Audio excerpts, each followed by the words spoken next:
Okay, so not much to cover today. There's a few little extras that I have to talk about. So we probably won't be here for the full hour. Just a reminder though, remember this is our last week, so make sure by the end of the week, and that would be Friday, I believe that's technically when the semester ends, that you have all of your lessons turned in and all of your projects, okay? That's it. So continuing with symbols and the libraries and things like that. Let me put this down here. There we go. So for example, libraries, let's talk about that, because I wasn't going to do that, but why not? Libraries are loaded or items that can be colors or they can be images that you can save in Adobe's cloud when you have their service. I'm not sure it's very handy and convenient, but I'm not sure that I feel that comfortable being even more connected with Adobe and dependent on them than I already am. Because if you end your service, then the libraries go away. Now they have additional services that you might be interested in, that you can look into, that are available on the cloud. It's a like clip art, but for photographs, stock photography, things like that, that you might be interested in. But, you know, to create your own library of items, and if you're working with a team of people and everybody is sharing the library, then that could be extremely useful. So if and when there comes a time when you are working with a team of people and you need to share the same library of colors or images or elements that you're using for a particular project or a group of projects, then this could be extremely useful. So what I've done over here is I've popped open, instead of the properties panel, I have libraries available. You can see right now we have colors. So to add the colors to your library, all I have to do is bring up a library panel here. And if I select, for example, let's say I want to add this yellow-orange gradient to my library, you just simply select it. And then you come down to the bottom and I click here and it says, I don't want to add the stroke color. I just want to add, let me close this. Here we go. I want to add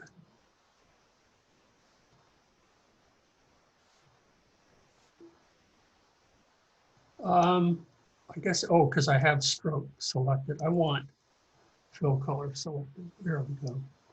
So if I switch, let me go ahead and switch the stroke. And I'm going to select the pink color here. And you can see the stroke color is selected down at the bottom. And if I click here and I select that, notice that it's been added to my library of colors. Now, in addition to that, if I come over to the sample files that they provided us, what if I go ahead and I group the elements of the guitar and or the pick? All I have to do is select the item. Let's say I want to add a pick to my library of items. And I can come down here to the bottom and notice that it says not only can I add a fill color or a stroke color, so those are the colors you can add, I can add a graphic. So that's what I'm going to do. I'm going to go ahead and add the graphic. And notice that that pops up now. Same thing with the guitar. And select the guitar, come down to the bottom, go ahead and add the graphic to our library. So libraries are universal. They're not dependent on individual file that you can use at any time you want. So, for example, I had created this brand new file that I'm going to work on with you in a minute. But you can see that my library of items is still there. So if I wanted to bring this guitar pick over here, you know, boom, I've added it to a brand new file. So it can be useful. And at the same time, you know, if you have a library of items that you created in Photoshop or any of the other Adobe products, you can add those to your library. So that can be useful. You know, when you're done with it, you're done, but it's not gone forever. It's still here, which is different from the symbol library. Okay. Any questions about that? No? Okay, well, back to the 3D feature that they have. I'm not really keen on it, but to be perfectly honest, I'm kind of wanting for additional things to talk about by the end of the semester here, as I try to front load everything so that to get you up to the speed quickly in Adobe Illustrator. Let's talk about. I showed you in the 3D how you can take text and you can turn that and extrude it and make it three-dimensional. So, and one of the ways that I did that is that I brought up, let's see, I don't want transparency. I brought up graphics. No, I don't want that either. I brought up graphic styles, the graphic library. Layers, artboards. You know what? I can't remember which little icon it is. So I'm just going to go to the window and I'm going to select that I want graphic styles visible. There it is right there. Okay. And I'm going to go under the library of graphic styles and look at 3D effects. And if I, with the type selected, the unit of the type, if I select this, I can add a three-dimensional extruded effect to it. Okay. Now, one of the things that you might want to try is an actual lathe effect, where it takes an element that you've created and spins it around 360 degrees or a partial degree to get an effect. I'm not really crazy about it. I don't use it except to demonstrate to you. If I'm going to use or create anything three-dimensionally, I will use the other program that we've used at Cerritos for many years, which is Lightwave by NewTek. There are free three-dimensional software packages like Blender that are very robust and are, I would highly recommend. And you can do the same thing and even better. But for right now, you'll notice over here to the left, highlighted in blue, I have the profile of half of sort of a wine goblet, okay? And I've made sure by leaving the grid up that that the top anchor point here and the bottom anchor point to the left here are in perfect vertical alignment with one another. And now what I can do is I can go to Effect, and I can select 3D, and what I want to do is I want to revolve. What I used here is the extrude, but what I'm going to use here is revolve. Okay, so I'll select that, and notice what I have here. I have a little goblet that's spun around. And if you want to change the angle of it, that when you use that tool, again, we can go ahead and look at more options here. If I want to change the light source, to be over to the left, I can do that. If you want to add a light source, you can do that. So I can go ahead and I can add one. And there's another one. And I'll go ahead and I'll move that down here, maybe. So that can be kind of handy. I don't think it looks that great. By today's standards in 3D modeling and animation, it's pretty primitive. But if it gets you to where you need to be, then go for it.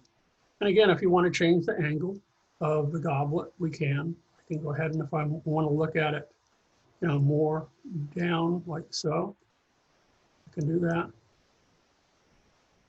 If I want to look at it, in the bottom, I can do that. So you can see without a whole lot of muss or fuss, you can get kind of an interesting result. Okay. So that's that. So I can go ahead and either do that or I can just click cancel. And I'm back to my, so it's an editable effect. Let me go ahead and add it again. I'm going to go back again and I'll show you.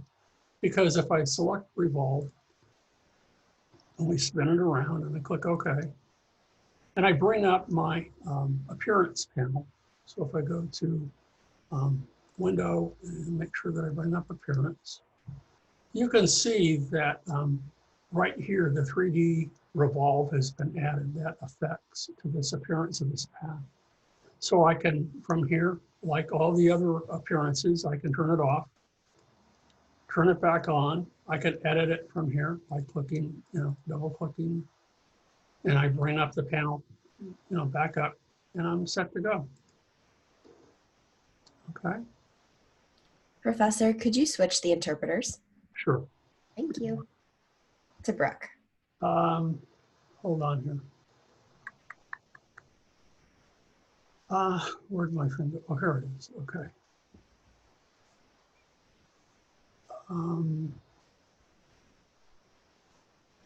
Analysts. So wait, you want Bernice? Who? I'm switching to Brooke. Switching to Brooke. Okay. Perfect. Thank you. Okay. So,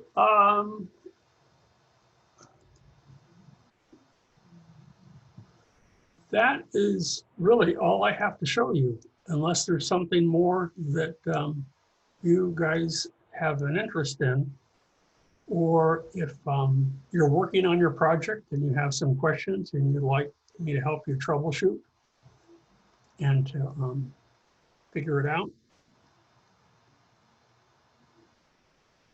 So I'm going to go ahead and I'm going to stop sharing for a moment, and I'll continue to record. So I'm recording all of this. But do any of you have any questions? Because this will probably be it today, just for the first, we'll have 15, 20 minutes and we're done. And I really don't have much to talk about tomorrow or Thursday either. What I can do, for those of you who have turned in your final project early, Thursday we can have a critique. But again, I repeat, you have until Friday, the end of Friday, to turn in all of your products. I can share, I don't do illustration anymore, but I do fine art. But I'd be happy to share that with you. Yeah, sure, okay. So let me go ahead and share a screen again. And what I'll do is I'll bring this down a little bit. I'm going to bring this in. And so this is from my website. And this is what you guys look at. So what I'm going to do is I'm going to go back to my homepage. And so for what I've done for many years is now I would consider myself a conceptual artist. But what does that mean? I don't know anymore. I work in photography. I've worked with 3D printed objects now. I've worked with a lot of mostly digital, but back in the day, you can see the square that rotates was done with aluminum and spirit level. So if you like, we can look at my portfolios here. I have a couple of websites. So let's, we'll look at my new work and artwork from here in a minute. But if we go to Gallery 934, this is some of, more contemporary stuff. So you might see some of these from time to time. For the last several years, I've been working with 3D printed objects. And at the same time, I've done an ancillary group of works that I've kind of hopefully expanded or provided additional information on those. And what the works have been about is an exploration of self. And I've done that from really from the perspective of Buddhism. So just to give you a hint or a clue about some of my stuff, you can see that I've taken my head and I put it on an inhaler and juxtaposed that against some cigarette smoke. For what has, I think, defined me and my personality, a good part of it, not all of it, obviously, it's all fragments, has been the fact that I've been an asthmatic my whole life. And so that was one aspect of my personality that I chose to explore. This one in particular, a lot of these are health related. Several years back, I had a brain tumor and lost the hearing in my left ear. And that profoundly affected, I think, my personality and my outlook on life and that sort of thing, and my sense of self. And so I created this image, with my head emphasizing my left ear, and the fact that there was a disconnect now, because they actually had to sever the nerves when they removed the tumor. So that's how I lost my hearing. This one is, again, my relationship to practicing Zen Buddhism, about the sense of self being no self. That's what you ideally aspire to. But there's always that dualism living in the real world that can't possibly exist. So whereas how Zen exists is sitting on the cushion. My relationship to tea is kind of important, and that has to do with my grandmother. My grandmother was Irish/British. She had a very, definite effect or imprint on my life and my sense of self, and always have a cup of tea with her. So, in my own little kind of absurd way, almost like a Mad Hatter approach to the teapot. This one was, I was interested in a few years back in object-oriented ontology, in a sense of what it means to be conscious. And I think in object-oriented ontology, the nature of being, it extends to, what kind of consciousness exists in this universe. We think of ourselves as being conscious beings. We know that many animals are conscious, but what does it mean for amoebas? What does it mean for a rock to be conscious? So putting myself with the rest of the universe, aligning myself and seeing myself one with, I did this piece. This is more of my grandmother. She was, when she and her family immigrated to the United States at the turn of the century from Belfast, Ireland, they moved to, of all places, Gallup, New Mexico, because some of my relatives happen to be coal miners. And one of the things that I've kind of attached to or have imbued meaning with is an old Zuni pot that that I inherited from her. So again, here is the actual Zuni pot that I own.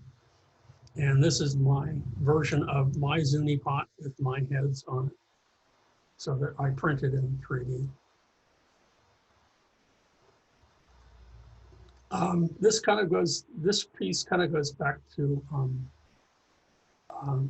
my interest in object-oriented ontology and the nature of life and in Buddhism as well, and the impermanence of life. But you know, what is more meaningful? I mean, these are both representations of roses, but if you had an actual real rose, is that more meaningful than one that is made of plastic? This one is, the real rose is a bit more ephemeral. The plastic one has a life too, but it's like looking at mountains. They change over time, but over a much longer period of time than the rose. The rose actually has a shorter span of life. This one, it has to do with my father and how he formed my personality. One of the things that he taught me as a child is, he was a civil engineer, but he was also a house painter before he became a civil engineer. So I just embedded, and literally, I think that he kind of did that with me, a paintbrush in my head. So that too had a profound effect on my life. And we're back to that one again. So let me close that. So there's more here. You can see that over the years, I've done sunsets. Probably more to the point, I created a book of sunsets, and there's a PDF file that I have on my website that's available to all of you if you're interested in seeing them. During meditative walks over the past almost 10 years of taking photographs of sunrises and sunsets and that sort of thing, just to be present and of the moment. But what I found kind of ironic about the whole thing, especially living in a culture now where everybody has their cell phone and takes photographs of everything, is that it actually sort of takes you out of that moment. Not kind of, it does. So you can be in the moment, but I'm in the moment of taking the photograph. So this last year, what I did is I started a series of these based on my sunset photographs, is inverting the image of the sunset with the description of it.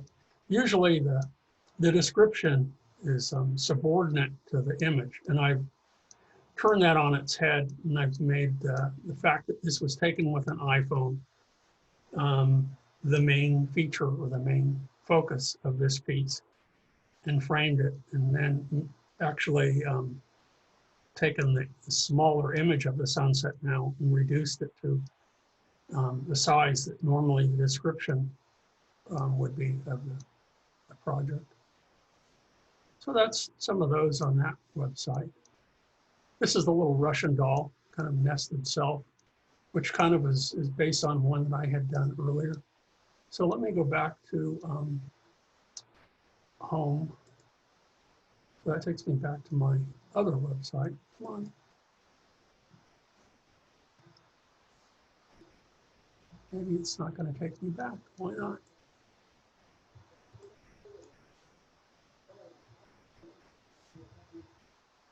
Hold on here. Let's take that back up and let's go.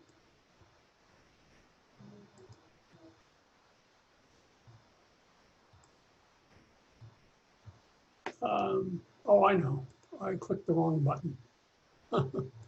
Okay. So I'm back here again. So if you look at the art, I have two portfolios in here. Here's the artwork portfolio. This is an oldie. These are pieces that I did quite a while ago. So if we go back, I pause for a minute. There was one back in the mid 90s when I had some serious health problems. I had to abandon my studio and building things and switch more to digital as a means for expressing myself. And so what I did is I took my older portfolio and based on Duchamp's Valise, where he miniaturized his works and put them in a little suitcase. What I did instead is that I documented all of my stuff and laminated on the back of some marked cards. And then I took those marked cards and I put them inside a hollow book. So typically, and it's kind of a play on a pun, your portfolio was known as your book, and the fact that they're marked, I think, is important. So I'm controlling how you view and how you perceive these pieces.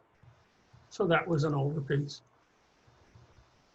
This is an old one, really old, that I did right out of graduate school, called 30 Balls, Moved 30 Times.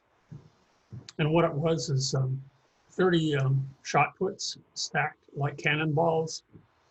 And so in the gallery, what I would do is I would, each day of the exhibit, I would come in and I would move them from one location to another in the gallery, and then time in, clock in and clock out. So if you happen to see me there, so it was an ongoing kind of absurdist approach to my work.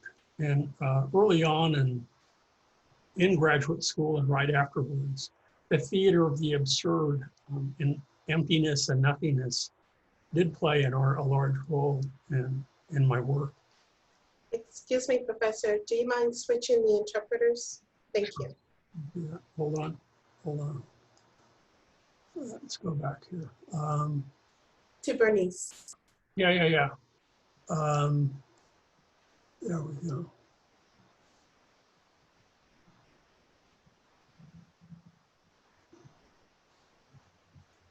Okay. Thank you. Okay. The next couple of pieces, or this one, this was during the mid-'80s, appropriation, which was really based on some of Duchamp's ready-made, was kind of important. And I was certainly influenced by it, but more importantly, again, based on my health issues, I had to switch from actually making objects. I mean, this photograph is making an object, but right after Photoshop was released, I could see the potential of it. So one of the things that I did is I appropriated spaces in history and in contemporary galleries. What I would do is I take photographs from textbooks or from ads in magazines, and then I would insert my work, and you can see this derailed train, this piece back here, and this one here are my works. And I inserted them into an old exhibit, an important one, the Armory exhibit of 1913. The Armory exhibit of 1917 is the one where Duchamp was supposed to display the urinal, his urinal, Armut. And here's, again, being influenced kind of by the absurd again. I took 10 square paintings in the history of art, and working in Photoshop, I treated each layer, you know, with like a kind of an onion skin. So I dialed it back by about, so that each one was only 10%. And then as a part of the series, I reordered them. This one was one of collecting junk mail for a year, kind of absurdist approach. This one, again, influenced by technology. This is the Mona Lisa. If you were to just look at it in code, this is what it would look like. So I was interested in language, but language that we don't, it's not one that is spoken. And it happened to be C++. And then other pieces that I had done digitally, this Taurus series. This is the fur Taurus that I still have around. Again, taking kind of a Buddhist approach. You know, is the glass half empty, half full? It's neither, it's half. So these, I don't know that these are necessarily my better work. This I did before Photoshop, taking the same 10 pieces and cutting them up and then ordering them like so. A sense of emptiness. This is one of the other pieces that I liked from Mary Boone Gallery, where I had taken, again, an ad from that they had an art forum, and I had inserted my own artwork in there. And this is another one of the square pieces. There are thousands of those that are possible. I did about 20, 25 of them and moved on. This is more recent. This is where I took some redacted religious text, and the goal was to try to find or experience and try to create a place of solace of for one. And so this happened to be from Buddhism. It was the Four Noble Truths, the Eightfold Path, redacted and then done as kind of a nightlight. This one, I don't know how long you guys have been at Cerritos, was displayed in the gallery a while back. It's been at a few exhibits. And again, what I had taken from the six major religions is there either prayers or text from those religions and redacted it into this united kind of box. And there are a series of nested boxes. And what this alludes to is in Buddhism, trying to find your true self. And what we typically do in our lives is to create stories upon stories upon stories. And this is typically the one that we tell everyone is that, someone asks, who are you? Well, I'm Kirk Miller. I'm an attachment to a name. I'm a professor, I'm an artist, I'm a this, I'm a that, I'm a father, I'm a whatever. And eventually, if you're to strip away all of those stories that you tell, or those attachments that you have, then what would it mean to be yourself and kind of at one with the universe? And this is a linear version of that I'd done before. This one was sort of a fun piece. This is, it's not a strong piece, but I like it a lot. This was done a few years back. I was asked to be part of an exhibit in South Pasadena. The theme was Birdhouse, and I thought that was kind of corny. I thought, okay, well, I'll make a birdhouse. But what I did is I found online you can buy these ready-made birdhouses that you put together. But being the conceptualist that I am, I thought it was more important to figure out, well, what does it mean what is a birdhouse? But it's a bird's home. So what is the meaning of home? And so what I did is I found a whole bunch of text from famous people and some people obscure of what home meant to them. And I took those quotes and I laser etched them on every side, top, bottom, inside, and out of the birdhouse. So this has been exhibited in San Luis Obispo in their museum. It's been exhibited in New York. It's been exhibited in South Pasadena, and I forget wherever else. So, and this is another version of that redacted text actually projected, using a light through force. This is really old. This goes back to my days in graduate school. Safe sex, and it goes back to being influenced by the theater of the absurd. You can't see on the other mud flap, but there's a male figure on that mud flap.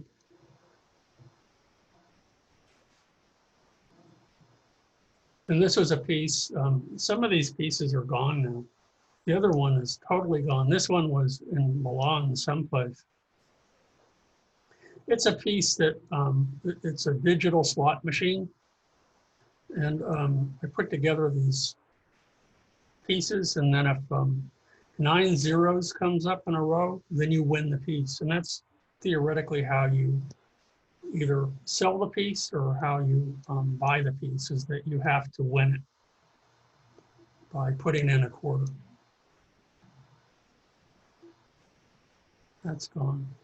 For several years following one of my surgeries, I didn't make anything. I was physically and mentally kind of broken. So that's my spacer. In some of my early absurdist pieces, I was influenced by Los Angeles car culture. These are these lights that you can put on the back of your car. So it's, I made that. This piece was a series of 4. Again, theater of the absurd, you know, Waiting for Godot or Rhinoceros, some of those.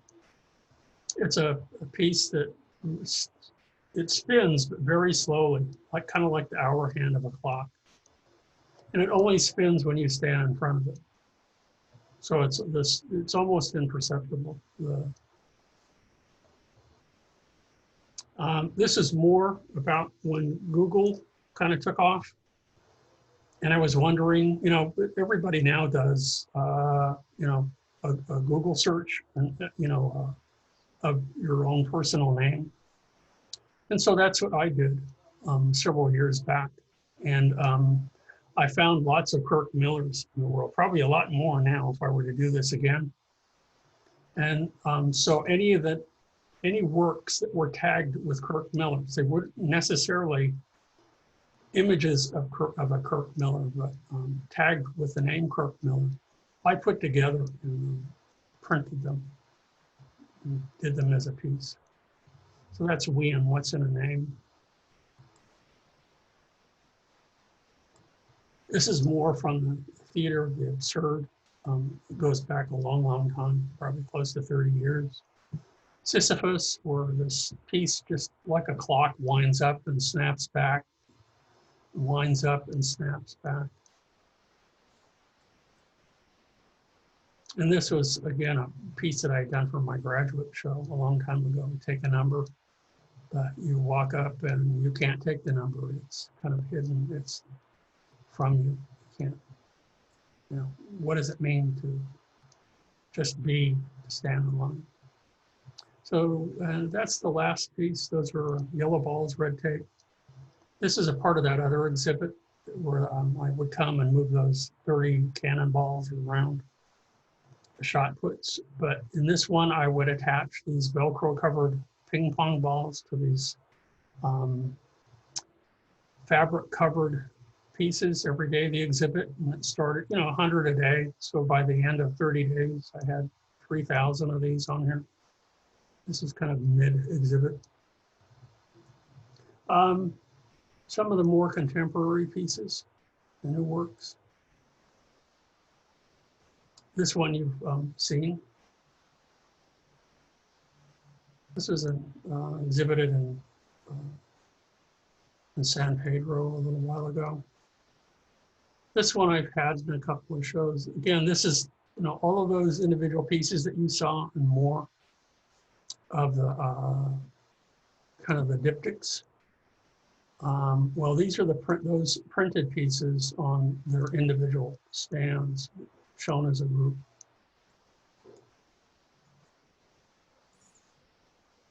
Taking a gift package and again inserting religious text.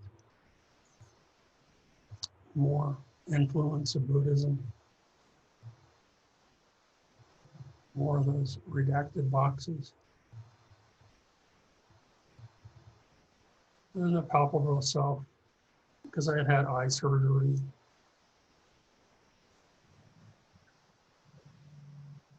Alcohol.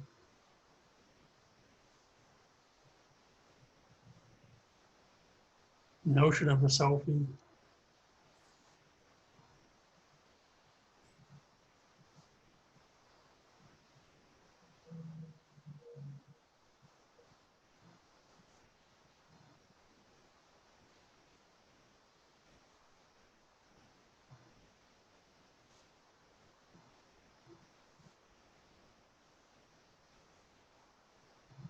So some of these you've already seen.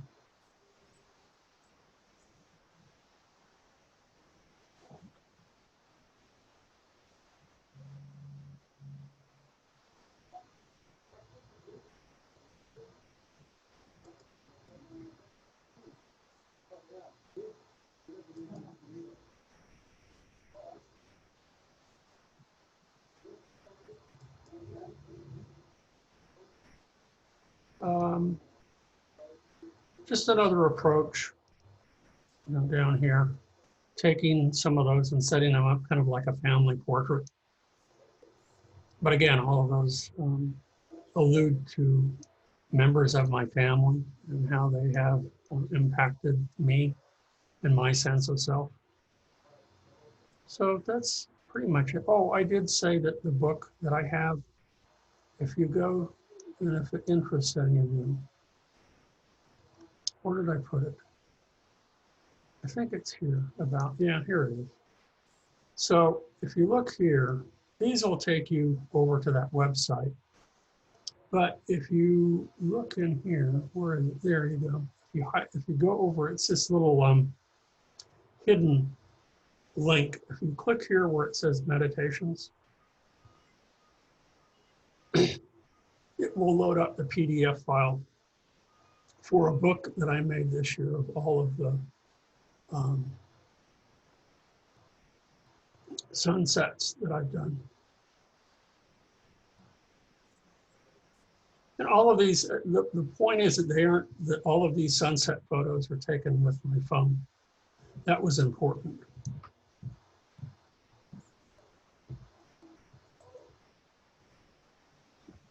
Would Anyway, you switching the interpreters when you get a chance? yeah. Thank you. So I go back to Bernice, right? Back to Brooke. Back to Brooke. Yep. Okay. There we go. So does that, I don't know.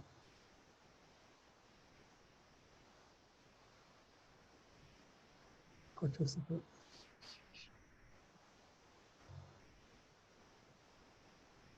So does that help? I don't know. I don't normally, people don't usually ask about my work. So I appreciate that. Hope it's been somewhat illuminating.